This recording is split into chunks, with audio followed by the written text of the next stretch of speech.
The next 3 chapters in your book, chapters 9, 10, and 11, present no new physics. All we're doing is taking F equals ma, the central dynamical result, or I should say the central result about dynamics, Newton's dynamics, for the entire semester. We're taking that one equation and integrating it in a couple different ways. So 9, 10, and 11, where we talk about kinetic energy and potential energy and other types of energy, it's really just F equals ma integrated. And in order to take a look at that, we first have to review something that you may have seen in a math class, the dot product. We need to talk about the so-called scalar, aka dot product. I hope you've encountered this before. If not, it's no big deal. When you were in grade school, you learned how to take integers like 3, 4, and 5. You learned how to add them, and you learned how to multiply them. Well, since you've gotten to this class, and maybe before, you've learned how to add vectors as well. We know how to place vectors tip to tail in order to add them.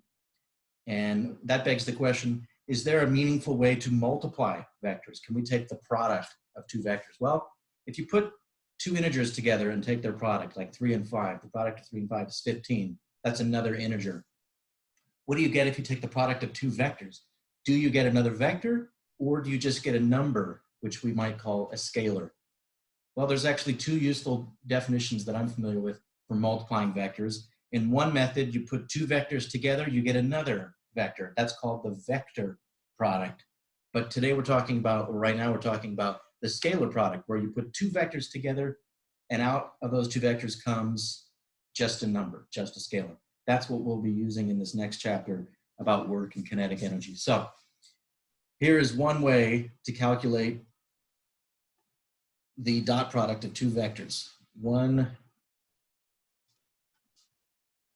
method of calculation. If you have a vector A, and let's just stick to 2 dimensions for now. You've got an X component and a Y component for that vector. These are rectangular components. Same thing for vector B. That says B sub Y. It's very simple to take their dot product if you know their Cartesian components. Here it is. The scalar product of these 2 vectors, we call it A dotted with B, or A dot B. All you have to do is multiply the X components together, multiply the Y components together, and add. So it's the product of the X components and the product of the Y components, and you add them together. Very simple. And notice that if I were to switch the order here, that's not going to change this number, right? 3 times 5 is the same as 5 times 3. So you could put either of these first. And if you switch the order, you would end up with B dot A.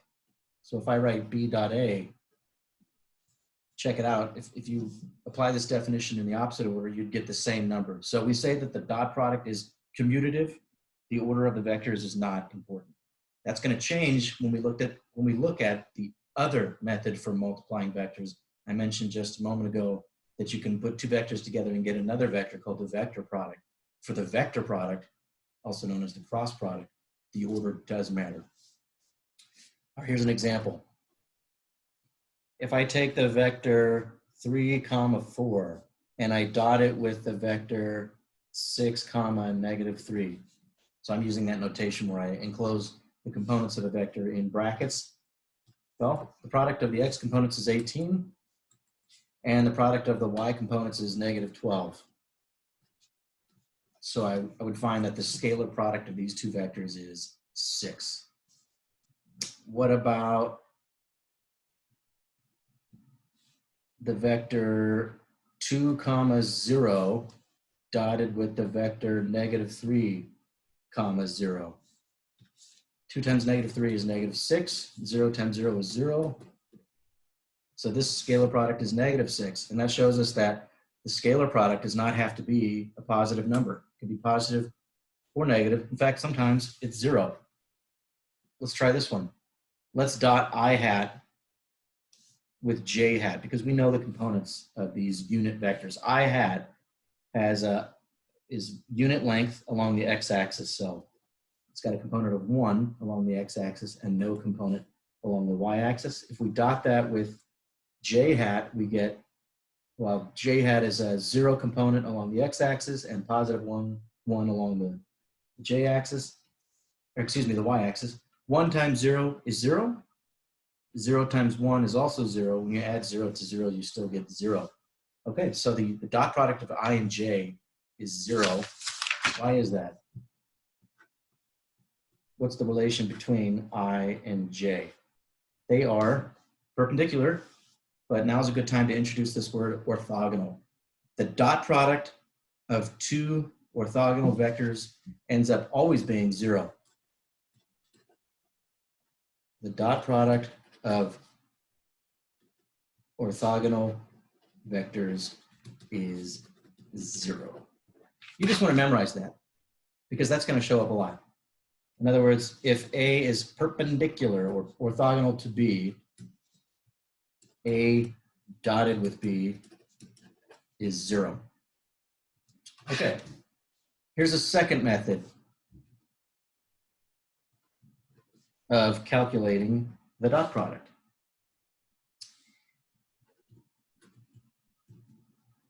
Instead of multiplying the Cartesian components together and adding, I mean, that requires knowing the components, but suppose you don't know the components. Suppose what the information that you have readily available is the length of each vector and the angle between them. So let me just draw a picture. Here's vector A, here's vector B.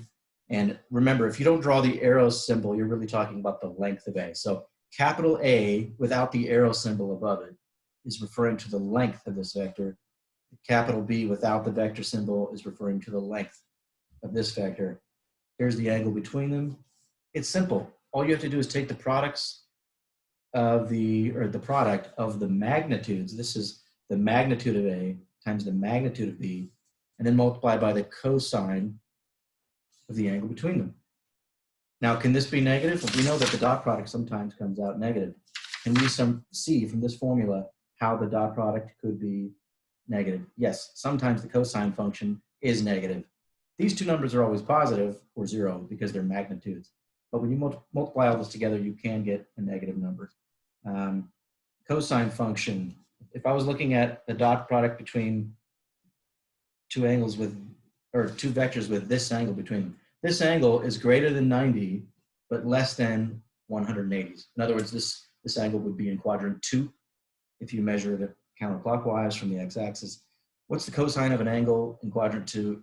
It's negative. So if you're talking about an angle between 90 and 100, cosine function is negative. How do I know to go with this angle and not this angle? Couldn't you, arguably, if two vectors are 100 degrees apart, couldn't you also just say that they're 260 in the other direction? You just pick the number that's less than 180. That's the convention. Okay, let's check that this definition or this method of calculation and this method always give the same results, because you should be familiar with both. What I'll do is pick a vector for which the components are kind of easy to determine.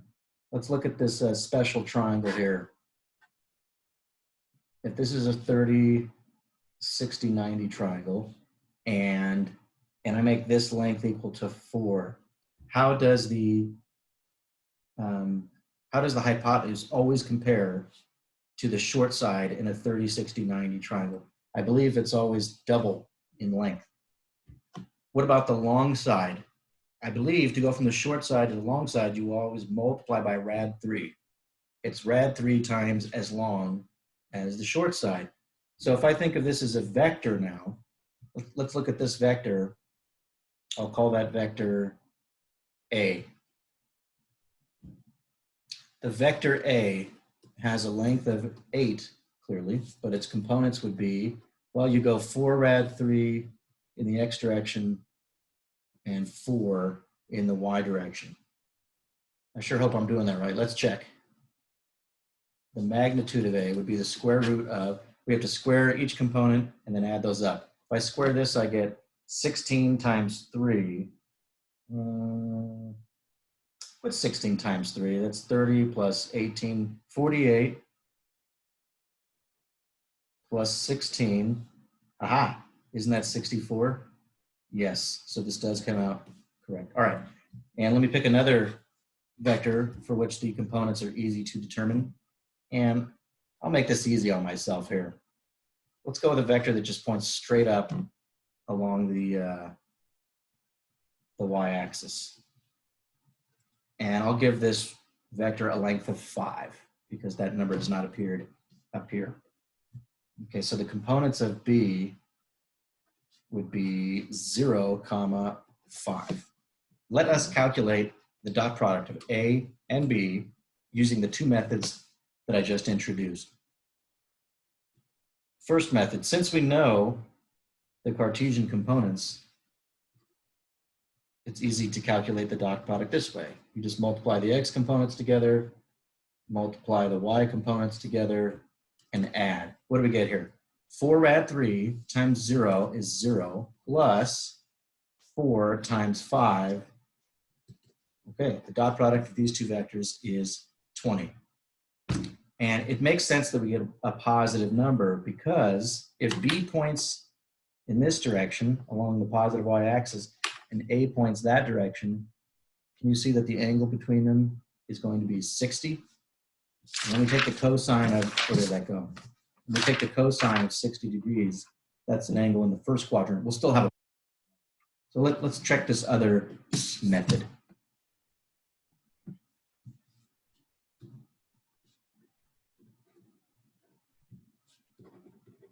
A dot B should also be magnitude of A, magnitude of B times the cosine of the angle between them. Okay, what's the magnitude of A? We already established that it's 8 units long. The magnitude of B, that's easy. There's only one component, so it's 5. We've got a 40 here. 40 is not the same as 20. But when we multiply by the cosine of the angle between them, we're taking the cosine of 60 degrees. And that's one of the trig ratios that I have memorized. The cosine of 60 is the same as the sine of 30. See how that works? 60 and 30 add up to 90. Cosine of 60 is the sine of 30, and I know that that is 1/2. So I've got 40 times 1/2. Of course, we get the same answer. So I have not proven that these two methods are equivalent. You can look that up on the web if you're interested, or get a textbook, but at least you're somewhat convinced because you've seen an example here. Which method should you use? Whichever one is most convenient. If you already know the Cartesian components, that would be the easiest way to do it. Because this method requires knowing the angle between them. Now, if you know the Cartesian components, can't you find the magnitudes using Pythagorean theorem? So that's no problem. But finding the angle is another matter. In fact, what often happens is the following. Since these are supposed to be the same, back here, A dot B is AB cos theta. That means that the cosine of theta would be A dot B over AB. So if you know the Cartesian components, you can easily calculate their dot product. Use A sub x, B sub x, A sub y, B sub y to calculate the numerator, and then divide by the product of their magnitudes. Again, you would know that using the Cartesian components. And that's equal to the cosine of the angle between them. So lastly, take the arc cosine to get that angle. See, now you're equipped to find the angle between any two vectors, provided you know their Cartesian components, and you do that using the dot product. You probably didn't know how to do that prior to this, unless you'd already studied the dot product.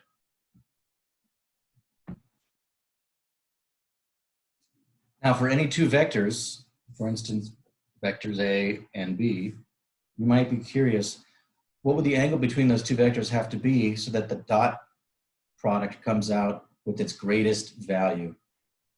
Because without changing the length of these two vectors, I can change the angle between them. Here the angle is almost 0. Here the angle would be 180. They're pointing in opposite directions. Here it's 90. Well, remember, the value of the dot product depends on the cosine of the angle between them. Here's a graph of cosine of theta between theta equals 0 and theta equals 180. And again, at 90 degrees, cosine goes to 0. So if two vectors are perpendicular, the dot product comes out 0. You can see over here at theta equals 0. That's when the dot product has its maximum value. So the dot product between two vectors will be the greatest when those two vectors are actually parallel. If they point in the same direction, the angle between them is 0. Cosine of 0 is 1. That's the maximum value of cosine theta. You get the maximum value for the dot product. Okay, let's use that now to do some integration. I'm going to present this topic in a more advanced manner than the way your book introduces it. I'll go back and do it the way your book does it as well. But it's kind of nice to see this done with some of the language of vector calculus. And we start with the same starting point that we use for practically everything in this class. This is the main result of the entire semester. The acceleration of a particle points in the same direction as the net force on that particle. And those two vectors are perpendicular. What is acceleration? Remember, that's the rate of change of what?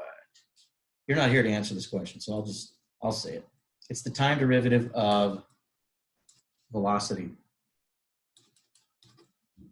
So you could also write F equals ma as F equals m dv dt. Sounds cool, but it doesn't roll off the tongue as easily. And now we're going to do something clever with this equation. Remember in grade school, you learned how equations work. If two things are equal, right? If this is equal to that, as long as I do the same thing to them, add the same amount, subtract the same amount, multiply by the same amount, then they're still equal. I can't do unequal things to them. So let's do the same thing to both sides of this equation. Let's dot both sides of the equation with the velocity vector. So force dotted with velocity. And over here, I've got m dv dt dotted with velocity. And at this point, you have no idea why I'm doing this, but it's because I've seen this before. I know where this is going to take us. We're going to take F equals ma, massage it with a little bit of math, a little calculus, integrate it, and get another very useful result. It's no different from F equals ma. The result that we're working towards is F equals ma, but it's an integrated form. So there's no new physics. We've just taken one physical idea, Newton's second law, and we're going to change its appearance, dress it up in some different clothes, so to speak, as it were, if you will. Okay, well, since you've seen the meaning of the dot product, I'm going to go ahead and write this out. You remember, one way you can calculate the dot product is to multiply the x components together, multiply the y components together, etc., and add. Well, I'm going to do it in all three dimensions now. So this would be the derivative of x velocity with respect to time times x velocity. See that? I've multiplied the x component of this vector by the x component of this vector.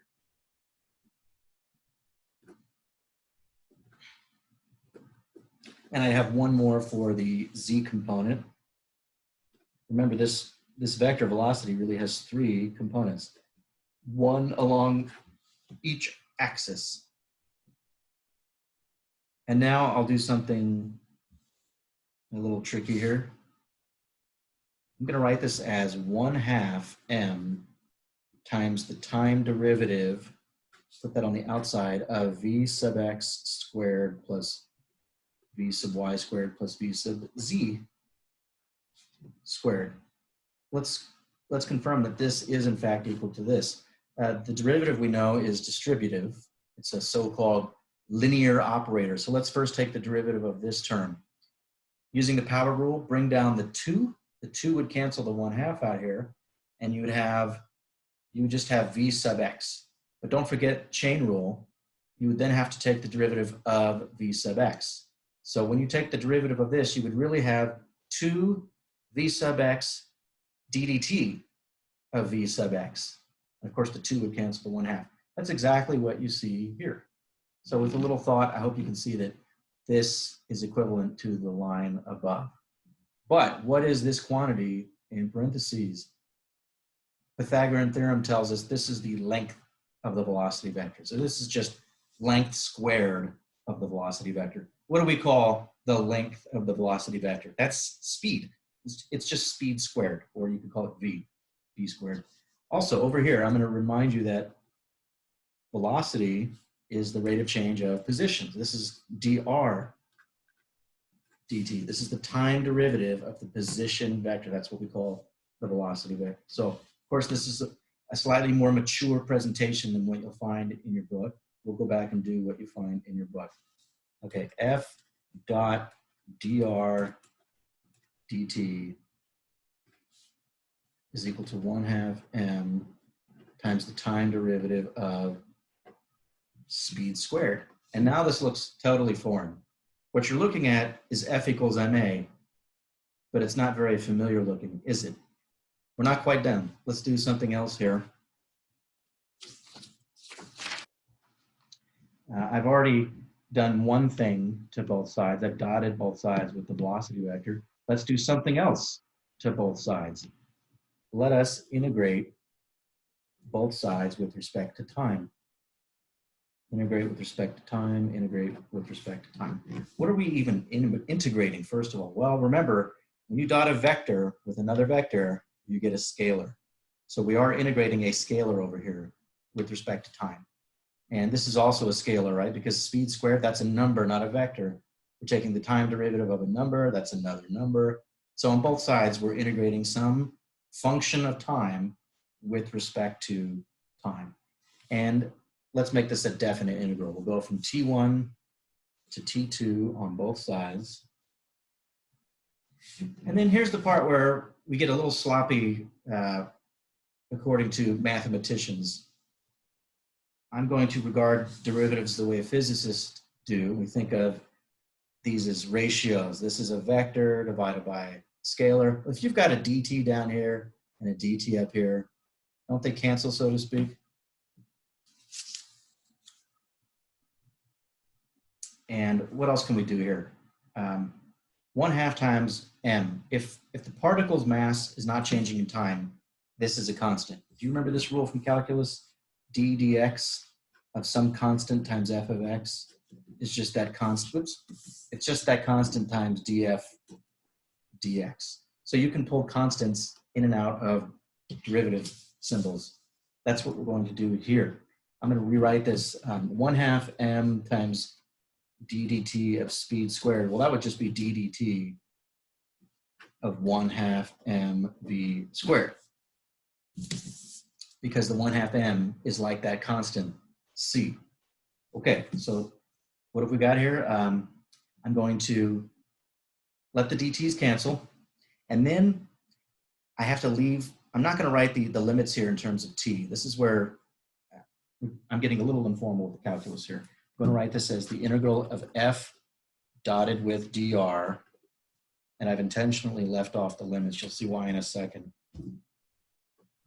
And this is integral from t1 to t2 of the time derivative of 1/2 mv squared. We're integrating all of that with respect to time. Okay, so I hope you see how I went from here to here. And now we're getting very close to what we want. Let's do the right side first, because that's easy. If whatever this function is, we don't necessarily know how speed depends on time. In your first semester calculus class, in order to evaluate this, you would need to know, how does v depend on time? If v is equal to t squared, then what you've got here is a t to the 4th. You could take the derivative of that and then integrate it, no problem. But we don't necessarily know how the speed depends on time, because we haven't specified at all what this mechanical system is. But check it out. What do you get if you differentiate something with respect to time and then you integrate with respect to time? Don't those two operations undo each other? Maybe you're thinking you've got that constant of integration afterwards. That's not the case for a definite integral. Remember that? The constant of integration would just go away. So the integral of the derivative of this stuff in parentheses would just be this stuff in parentheses. Great. So what we get is 1/2 mv squared at time 2, and I'm going to call that 1/2 mv2 squared. So this is 1/2 mv squared evaluated at time 2. This is the speed at time 2, minus, evaluate at my lower limit, 1/2 m speed at time 1 squared. So this is 1/2 mv squared evaluated at time 2. This is the same function or expression evaluated at time 1. Now over here on the left side, once again, let's use the rectangular method of calculating the dot product. This would be the integral of f sub x dx plus f sub y dy plus f sub z dz. How did I do that? Remember, dr is a tiny little displacement during a tiny time, dt. If you're talking about a vehicle driving down or along a curved freeway, just look at the displacement of that vehicle over a 1 millisecond interval. There's going to be a tiny little vector that describes the scoot of that car. And that vector has components. That would be dx in the I hat direction, dy in the j hat, and dz in the k hat direction. So if you dot the f vector, force vector, with the infinitesimal displacement vector, you get this expression right here. And we've more or less arrived at our final result. Because many of you recognize, having taken another physics class, or maybe you saw this in chemistry, you're aware that this is what we call the so-called kinetic energy. This is the energy associated with the motion of an object. The more massive something is, the more energy it has when it's moving. Obviously, a semi-truck going down the road at 20 miles an hour has much more energy than a Volkswagen Bug going down the road at 20 miles per hour. The energy depends on the mass. Of course, it also depends on how fast you're moving. If you move faster, you've got more kinetic energy. Cars on the freeway going 80 miles an hour have a lot more energy than same-sized cars going only 40 miles an hour. In fact, if you asked somebody who had never taken this class, how much more energy does a car have at 80 miles per hour compared to 40 miles per hour? Of course, their guess would be twice as much, twice as fast, twice as much. But this quadratic dependence on speed tells us otherwise. When you are going 80 miles an hour, you actually have 4 times as much energy associated with the motion of your car as you do at 40 miles an hour. Doubling the speed quadruples the kinetic energy. And you start to understand why car crashes at those higher speeds can be so much more devastating. Okay, so let's call this kinetic energy, K for kinetic energy at time 2 minus K for kinetic energy at time 1. And this whole thing is called the work integral. We call this integral work. Yeah, I've actually mislabeled this. It looks like I'm calling the integrand work. No, it's the entire integral. It's what you get after you've done the integral. It's called work, not the integrand. Okay. And in practice, this may look a little intimidating to you because you've probably not done a lot of this in your math classes at this point. In practice, we often end up just doing one of these integrals. The other two often end up being 0, because when you look at something like this, that's less intimidating, an integration with respect to one variable.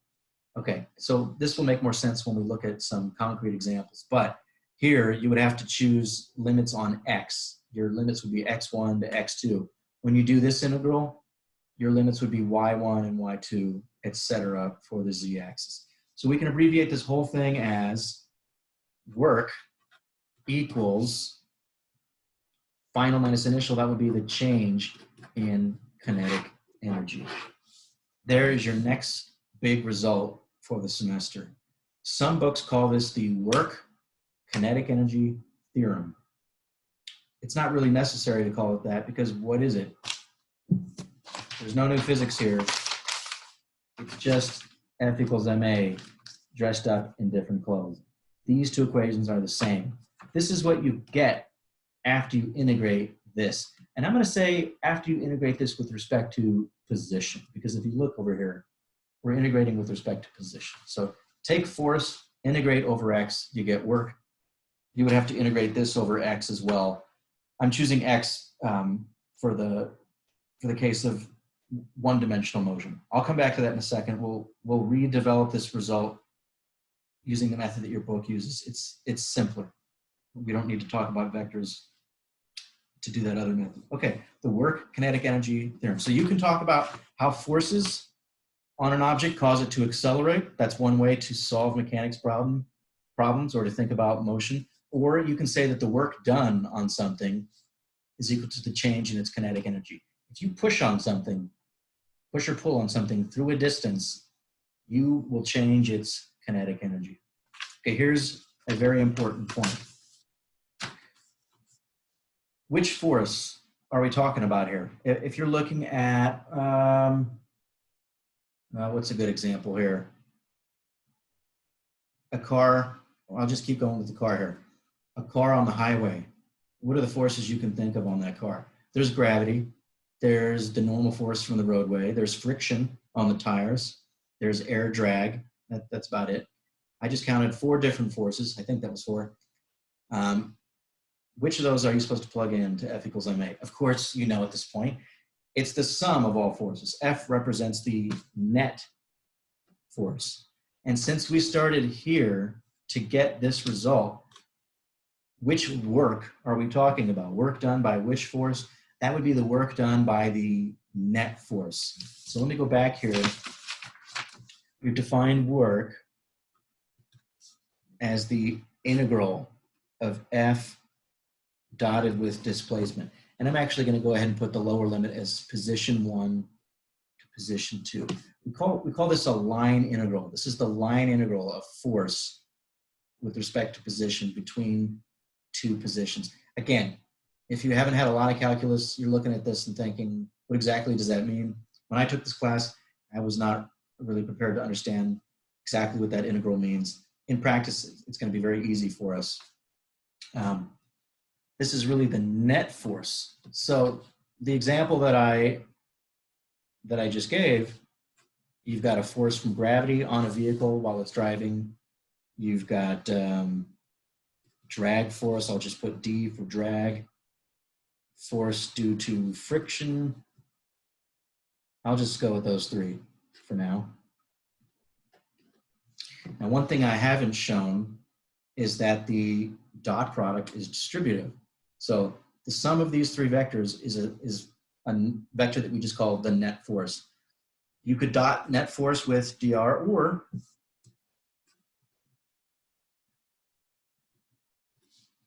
you could distribute and say that's Fg dotted with dr plus drag force dotted with displacement plus friction force dotted with displacement, and just integrate that whole thing.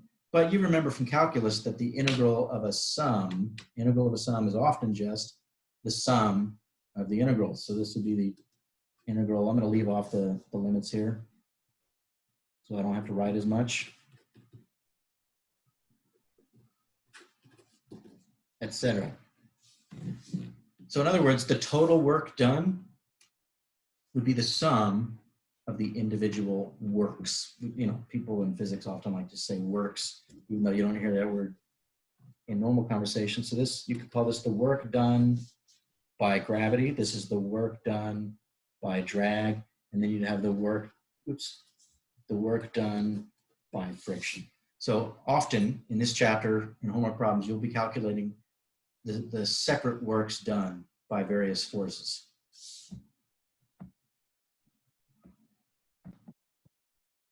Let's look at 2 important special cases, because really every problem we look at in this chapter and the following chapter will involve one of these 2 special cases. If your force happens to be a constant. That's true if it's the net force, or you could be talking about one of those forces that are present, like just the drag force. If that force is constant, then when you go to calculate the work done by that force, I'm going to leave off the limits here, but they're implied. You have to calculate this line integral between a beginning and ending position in space. Well, this is a lot like the result I just quoted for derivatives. Remember, you can pull a constant in and out of a derivative. What about the integral of c times f of x dx? Can't you do the same thing with integration? If this is just a number, you pull it out, do the integral first, then multiply by that constant at the end. And that's what we're doing here. If your force vector really is a constant, you can pull that constant vector out. And again, if you're a precise-minded person, you might be thinking, wait, can you really do that? I'm not really showing you here that you can do that. You want to maybe work that out on your own. expand this and think about it, or read a proof in an analysis book. But for now, let's just run with it. Here we're taking a dot product and we're summing up that dot product over a whole bunch of little positions. Remember, don't forget, this is a scalar. We're integrating a scalar. So you could do the dot product first and then add them all up, or just a moment ago I told you that the dot product was distributive. You could do the integral first and then the dot product. In other words, add up all your little DRs. That's what it means to integrate, right? You're taking the sum of all your little DRs and then dot that final vector with force. Again, it's just like the one-dimensional case in first semester calculus. I've taken a constant and pulled it out with the integral sign. And just to give you a picture here, it's kind of a silly example, but imagine the work done by the wind on a little fly as it moves around. Maybe you've got a fly that's right here at time t1, and it moves in this arbitrary path over to here. So this would be position at time 1, R1. This would be the position at time 2, which I could call R2. And the idea is this curved path can be approximated by a bunch of little straight displacements.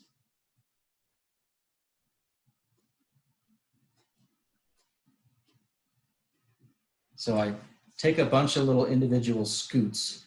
Notice they're all tangent to the curve. And these are the quantities that we think of as dr. These are tiny little displacements. Of course, a better picture would make these even smaller. The idea is that they're infinitesimally short. But when you add them all up, you get this curve. So what would it mean to take this sum? To integrate means to sum. What is the sum of all these little tiny displacements dr? Well, see how they're already tip to tail?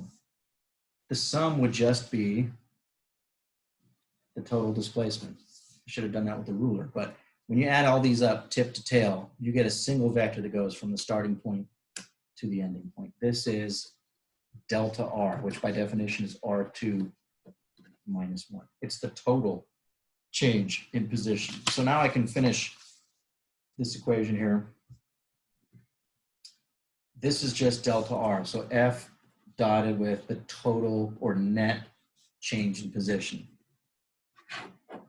And that's a result that we will use often. In fact, I'll do an example right now.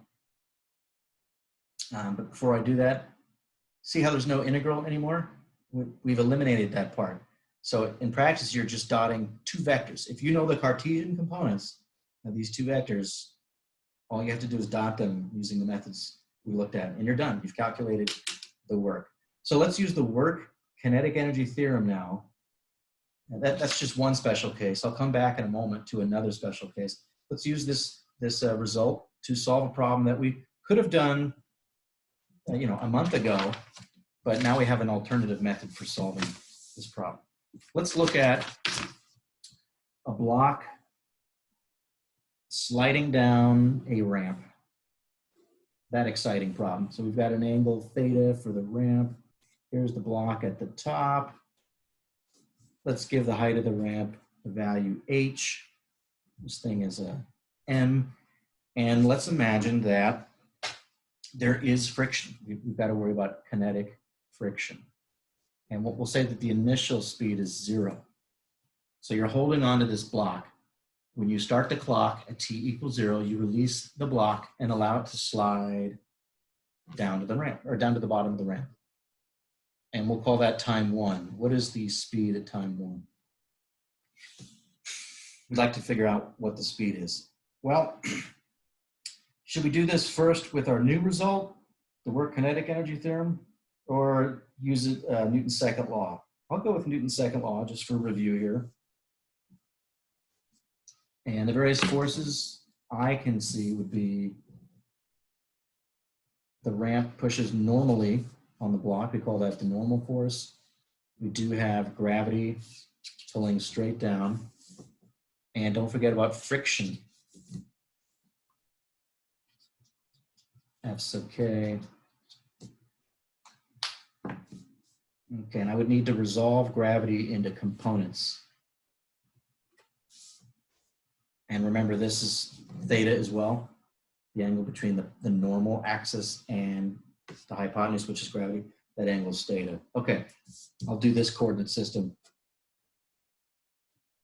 x and y. We're interested in the final x velocity when we get down here. And I'm going to go through this quickly because we've already learned all this stuff. Let's look at the y-axis first. There's no acceleration along that axis. And that means that n minus this component of gravity, which is mg cos, should be equal to 0. So now we know what the normal force is.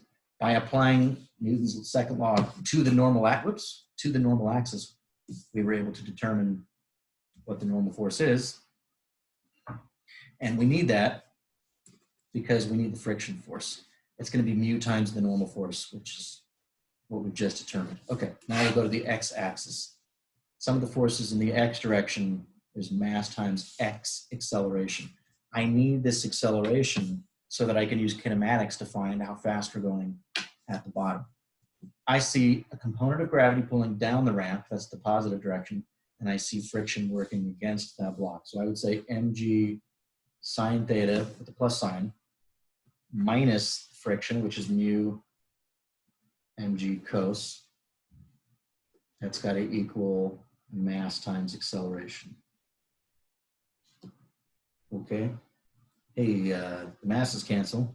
That's sort of helpful. So the acceleration would be, and I can also factor out g. Looks like I've got sine of theta minus mu cos theta. All of that is times g. Sorry, that's supposed to be mu sub k. All right, I'll keep this formula. And now we'll go to the kinematics here. Let's see here. We can find this displacement, which is the hypotenuse of that ramp. Do you see that, what should I call this? Delta x, right? Delta x would be the displacement down the ramp. Would you agree from the triangle that the sine of theta is h over delta x? Opposite over hypotenuse. So this h is not for hypotenuse, it's for the height of the ramp. Don't be confused by that. So the displacement then would be h over sine of theta. All right, well, we know that the speed at first is 0. The speed at the bottom is what we're trying to find. So v squared, delta x, and acceleration. We know that equation. Let's use the equation that does not reference time. This one. Speed squared at the bottom minus speed squared initially is 2 times the acceleration times delta x. Okay. We just found a formula for this. And we have another formula for this. Let's see what happens. We start from rest. v1 squared is 2 times this acceleration here, sine of theta minus mu cos theta times g. Okay, that's the acceleration. And then lastly, multiply by the displacement down the ramp, which we just determined was h over sine theta. And of course, we could plug in numbers. We could take the square root, and that would give us the speed at the bottom. Let's clean this up just a little bit. Can I distribute the sine of theta here and say that v1 squared is 2 times sine over sine is 1. Cosine over sine would be cotangent. I sure hope I'm doing this right because this doesn't seem familiar yet. All right, that's the formula I get. Let's leave that there and hope. Oh, that line is supposed to be horizontal. Let's hope that the formula we get, or the answer that we get from our second method, the Work-Kinetic Energy Theorem, comes out the same. All right, using work-kinetic energy. Well, how many forces are doing work here? There are 1, 2, 3 forces. arguably there's just two. There's gravity and the interaction force between the ramp and the block. But remember, we like to break that interaction into its normal component and its lateral component, which is what we call friction. Okay, so we're gonna have to account for the work done by the normal force, plus the work done by friction plus the work done by gravity, and that's gotta equal K final, that should be K1, minus K initial. Okay, somehow we're supposed to extract from this equation the same result. What's the initial kinetic energy? 1/2 mv squared. Well, the initial speed is 0, right? And we know that this is 1/2 mv final squared. Can we cross anything out here? Well, what do you notice about these forces? Do they depend on time? As this block slides down the ramp, are the forces changing in time? Not gravity. And remember, friction does not depend on speed, so that should not be changing either. These forces are all constant in time. Aha, we can use this result. Okay, so this seems a little tedious. Maybe this is the first time you've seen a problem done this way. Well, let's find each of the individual works done using this formula, which is only applicable if your force is constant. Okay, let's calculate these individually. Work done by gravity. Well, that would be the gravitational force dotted with displacement. Yeesh. Okay, let's look at the diagram here. How are we going to dot this gravity force with the total displacement down the ramp? We could do it with Cartesian components. We could find the x and y components of these two vectors and do it that way. I think it's going to be easier if we use magnitude of this vector times magnitude of this vector times the angle between them. Let's do that. What's the magnitude of the gravity force? That would be mg. The magnitude of the displacement? Well, that's the length of this displacement down the ramp. That's what I was calling delta x. So that would be the height of the ramp over sine of theta. That's h over sine theta. Oops. All right, so magnitude of gravity, magnitude of the displacement down the ramp. And now we need the angle between the gravity vector and the displacement vector. The block is displacing in this direction. So in other words, we need this angle. Well, if this was 30 degrees, for instance, wouldn't this be 60 degrees? Yeah, look at it this way. Here's 90. So if this is theta, this has to be 90 minus, excuse me. So we're taking the cosine of 90 minus theta. All right, well, I hope you remember that the cosine of 90 minus theta is the same as the sine of theta. Remember that result? Cosine of 90 minus any angle is the same as the sine of that angle. So we actually have here sine of theta over sine of theta. Those cancel. We're left with just mgh. Aha. Some of you recognize that. You've seen that before. mgh. That has something to do with gravitational potential energy. We'll save that discussion for the next chapter, but it should be encouraging that expression looks familiar. Okay, what about the normal force? The work done by the normal force. That would be the normal force as a vector dotted with the displacement vector. Remember, I can only use this formula for work if my force vector is a constant, which it is. This is the easy one. What can you say about the normal vector and the displacement vector down the ramp? Those two vectors are orthogonal. The normal force does no work. And that shows up in a lot of problems. So in general, as something is sliding along a surface, even if that surface is curved, the normal force doesn't do any work on that on your object because the displacement vector and the normal vector are always orthogonal. What's the last work we have to look at? That would be the work done by friction. Work done by friction. Okay. Well, friction always points up the ramp. The displacement vector points down the ramp. What's the angle between those two? if two vectors point in opposite directions, they're 180 degrees apart. Okay, so that's going to be magnitude of friction, magnitude of displacement, times the cosine of the angle between them. I didn't actually write this out for each of these. Hopefully that didn't confuse you, but in each case, that's what I was doing. Magnitude times cosine of the angle. Okay, what's the cosine of 180? It's -1. And we've already found this magnitude, so we've got negative mu times the normal force, which was mg cos theta. So all of this is just the magnitude of friction. The magnitude of the displacement, we already found, was h over sine theta. The minus sign came from the cosine of 180. Aha, this is starting to look familiar because cosine over sine is cotangent.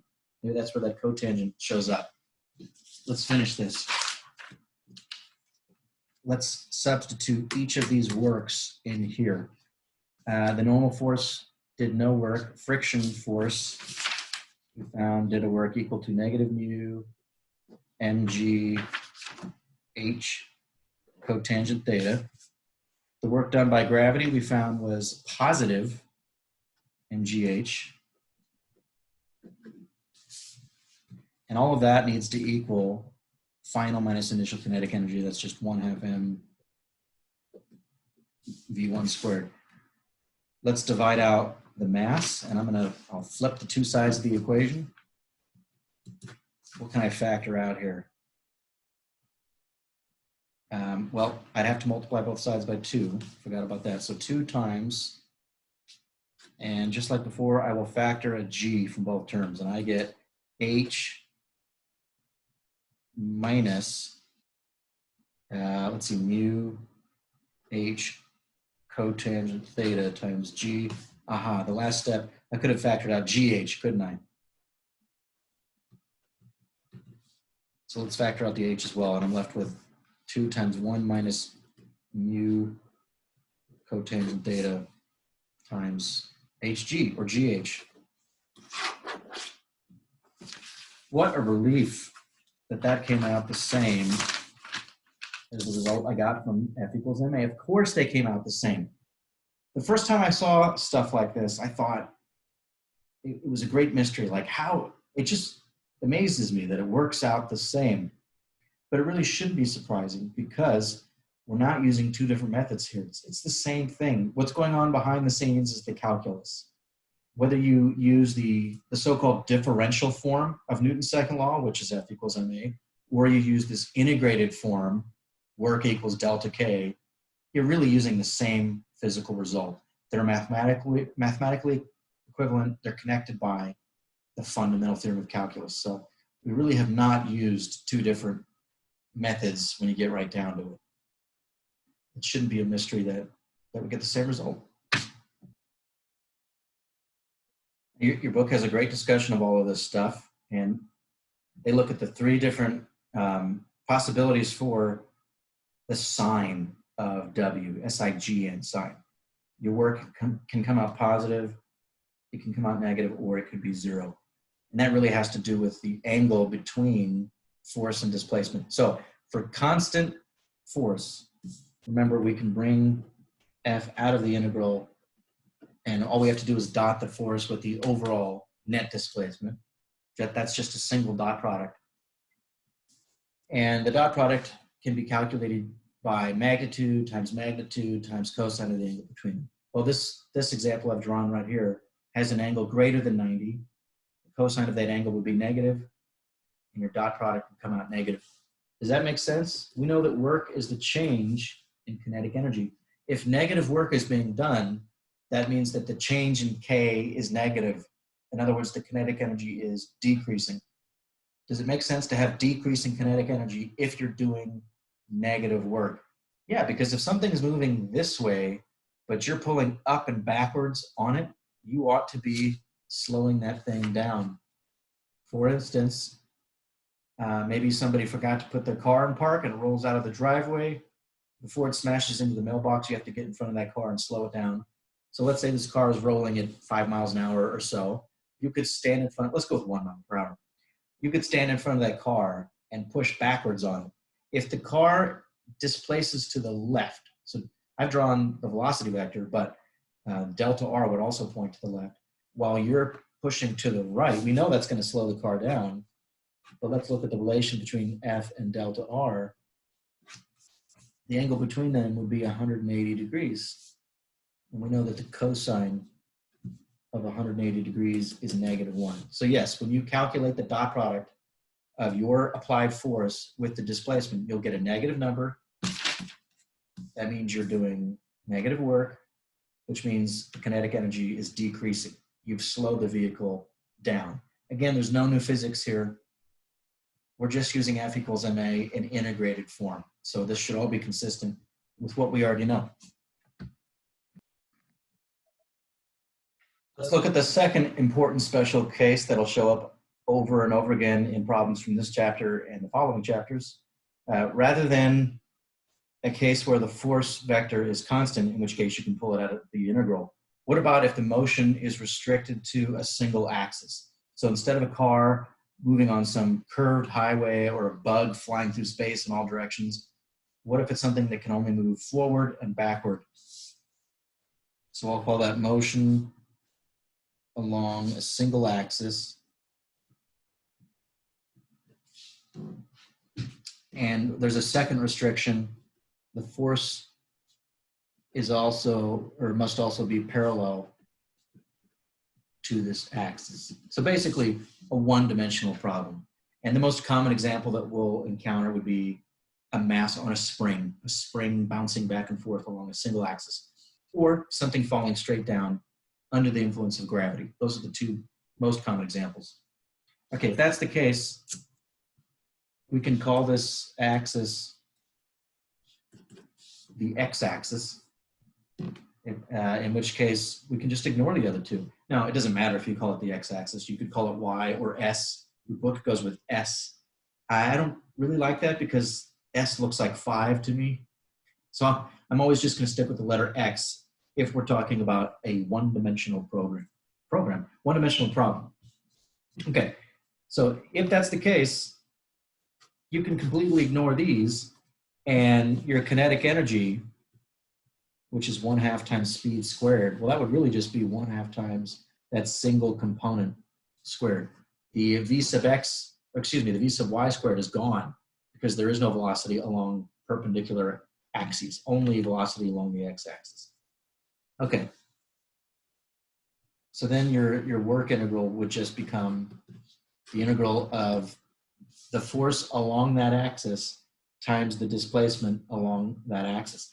And then it's really easy to see that since we're integrating with respect to x, our limits would be initial position and final position. So we will be doing a number of examples of one-dimensional work problems. And provided you know how this force depends on position, you can integrate it. Remember, f sub x is some unknown or unspecified function of position. In order to do that integral, you have to know how it depends on position. If f is x squared, we know how to integrate x squared. It's 1/3 x cubed. If f is the sine of x, we know how to integrate that would be negative cosine. So provided it's a function that has a known antiderivative, you can calculate the work done. And now I'd like to rederive this result using the method that your book uses. I did this somewhat more advanced thing at the start of the video by dotting with the velocity vector and manipulating the integral a little bit. Here's the way your book proceeds. They start with a one-dimensional case. Instead of writing f the vector equals mass times acceleration the vector, they go with this result. And then proceed similarly. Acceleration is the time derivative of velocity. And then the trick that they use, which may be what Newton did many years ago, I'm not sure, but we use the chain rule. Remember what the derivative really signifies. It tells us how velocity changes with time. If you increase time by a millisecond, what's the corresponding change in velocity? So velocity depends on time. But consider something that's just falling through the sky. If I call down the positive x-axis, if you drop a baseball, you know that there's a particular speed that the baseball has at every point above the ground. You could use kinematics to show that there's a definite velocity at each coordinate along the vertical axis. So you could also regard velocity as a function of position. For higher values of x, as you go down, because I called down the positive x-axis. For larger values of x, you would have a greater speed. So there is a function there as well. And that means that we can use the chain rule. We can first differentiate the velocity with respect to position and then multiply by how position changes with respect to time. So in first semester calculus, you did encounter the chain rule. The idea is velocity depend, you can think of velocity as depending on x, but x also depends on time. So you've got a function of time. You can first take the derivative of this with respect to that and then multiply by the derivative of that with respect to that. That's the chain rule. That's what I've done here. But again, you can also regard each of these derivatives as a ratio of two quantities. And if you have a dx downstairs and upstairs, it's as if they cancel. I'm not going to scribble them out because I want to keep them on the page here. But if you let the dx's cancel, don't you still have dv dt, which is acceleration? Okay. Again, here's another way of writing F equals ma. It sure doesn't look familiar. Nobody goes around saying, oh, Newton's second law. Yeah, I know what that is. That's F equals m dv dx dx dt. Again, that's more fun to say, but what's this quantity? Maybe that's popping out at you. dx dt, the rate of change of position with respect to time. That is velocity. So I could also write this as F equals mv dv dx. Yet another alternative statement of Newton's second law. No, F equals ma. That's not the right way to say it. It's F equals mv dv dx. They're all equivalent. Okay, here's the last little step in this mathematical acrobatics here. We're going to integrate both sides with respect to position. dv dx, and then integrate with respect to position. Again, if you have an equality, as long as you do the same thing to both sides, it's still an equality. So what I'm doing is integrating both sides with respect to position. So dx means our limits would be x1, x2, x1, x2. Do you recognize this? This is the work integral. Integral of force over distance. That's what we call work. And on the right side, we can do that thing where we think of the x's as canceling, and then we're really integrating with respect to velocity. So instead of going with the limits being x position 1 and position 2, if we're going to integrate with respect to v, our limits would need to be v1 and v2. So I will lastly rewrite this as integral of force over with respect to position between two definite positions. That would be the integral of mv with respect to v between two corresponding velocities. So over here, my integration variable is velocity. That's why my limits need to be velocities at the initial and final times. So don't forget that this velocity corresponds to this position. This is the velocity at time 1. This is the corresponding position of your particle at time 1. And the rest is gravy, right? We can take this mass, pull it out front because we treat it as a constant, but we're imagining that the mass of this particle is constant. And what is the antiderivative of v with respect to v? That's like saying the integral of x dx. We know that that's 1/2 v squared. So I'm just going to abbreviate this and call it work. And that would be 1/2 m v sub x squared evaluated at vx1 and vx2. You can plug these in. Of course, that would be the kinetic energy at time 2. And you would subtract the kinetic energy at time 1. So I guess this time I went with times 1 and 2 instead of 0 and 1 like I did previously. But it's the same result. Work is the change in kinetic energy. Please don't forget where that comes from. It's really just F equals ma. Integrated, see if you do one of these. That's the abbreviated version of what we did. This is that. So what's the point of doing this? Do we even need this? If we already had F equals ma? Yes, because there are problems where it just makes the calculation simpler. Very often, work kinetic energy is a much more direct way of getting the result that we want. And sometimes you can't use F equals ma, period, because you don't actually know how the force depends on position at all times or at all positions during the motion. So sometimes we have to use this. And that will be more clear as we do some more problems. Well, I'll be working some homework problems in subsequent videos. And I would also like to point out that the phrase or the term potential energy came up earlier in this video. Remember that this work represents the work done by all forces. You can break it up into separate works. You can talk about the work done by air drag, the work done by friction, the work done by a person pushing on a box, the work done by a person pushing on the rope of a pulley, the work done by a spring, the work done by gravity. And we're going to see that an alternative way of approaching these problems is to talk not about the work done by gravity, but about the change in potential energy associated with gravity. So it's just two different ways of discussing the same thing. So the work done by gravity will be essentially the change in potential energy. And those of you who are going to take 3B, you'll learn about the electric force. The work done by the electric force is related to something called voltage, which you're somewhat familiar with. Okay, let's do one last simple problem here. Let's use this one-dimensional version for a very simple problem. Here's we'll go with the cat again. A cat dropped off a tall building, not too tall. So it starts from rest, V initial is 0, and we'd like to know how fast it's going right before it hits the ground.